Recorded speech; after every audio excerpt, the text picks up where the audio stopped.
Fakta dan realita. 5 orang PBNU berkunjung ke Israel beberapa waktu yang lalu.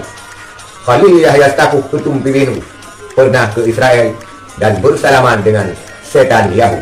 Maka pada kali ini, ketika pemakaman Ismail Haniyeh yang tidak dihadiri oleh ketum PBNU, maka otomatis dan spontan masyarakat Muslim Indonesia menuliskan komentar-komentar yang tidak sedap dan yang menghujat Nahdlatul Ulama. Dan ada yang menulis Yahya Stakuf disibukkan dengan kasus adiknya, yaitu Pansus Hadi yang akan menjeratnya.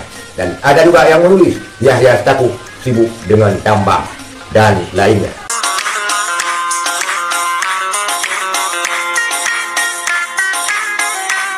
Assalamualaikum warahmatullahi wabarakatuh, saudara dan pemirsa sekalian dimanapun berada. Sebuah postingan di media sosial dengan narasi kenapa Ketua Umum PBNU tidak hadir pada pemakaman Ismail Haniyeh. Apakah Ketua Umum PBNU tidak mendukung perjuangan rakyat Palestina? Itulah sebuah narasi yang ditulis pada sebuah foto Yusuf Kala dan Din Syamsuddin yang sedang berdoa di pemakaman Ismail Haniyeh. Lantas postingan ini sudah sangat viral dan sudah ditonton ratusan ribu kali, dengan ribuan komentar yang umumnya memuji Yusuf Kala dan Bapak Din Syamsuddin dan doa kepada Ismail Haniyeh. Dan di komentar tersebut hampir 100% menggojlok dan menghujat Ketua Umum PBNU Khalil Yahya Stakuf yang tidak menghadiri pemakaman Ismail Haniyeh. Dan netizen mengaitkan NU tertular dengan virus Israel dikarenakan beberapa waktu yang lalu 5 pemuda NU berkunjung ke Israel, dan juga beberapa tahun yang lalu Ketua Umum PBNU Khalil Yahya Stakuf juga berkunjung ke Israel dan bertemu dengan Perdana Menteri Benjamin Netanyahu. Maka wajar-wajar saja netizen menulis komentar yang hampir 100% menghujat organisasi Nahdlatul Ulama dan juga ketumnya Khalil Yahya Stakuf. Kita lihatlah sekalian komentar daripada netizen berikut ini.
Itulah suara netizen. Apakah netizen salah? Tentunya tidak, karena netizen melihat fakta dan realita. 5 orang PBNU berkunjung ke Israel beberapa waktu yang lalu. Khalil Yahya Stakuf, ketum PBNU, pernah ke Israel dan bersalaman dengan setan Yahudi. Maka pada kali ini, ketika pemakaman Ismail Haniyeh yang tidak dihadiri oleh ketum PBNU, maka otomatis dan spontan masyarakat Muslim Indonesia menuliskan komentar-komentar yang tidak sedap dan yang menghujat Nahdlatul Ulama. Dan ada yang menulis Yahya Stakuf disibukkan dengan kasus adiknya, yaitu pansus haji yang akan menjeratnya. Dan ada juga yang menulis Yahya Stakuf sibuk dengan tambang dan lainnya. Itulah reaksi netizen, saudara sekalian. Apa hendak dikata, memang itu sebuah fakta dan realita. Sekian, Assalamualaikum warahmatullahi wabarakatuh.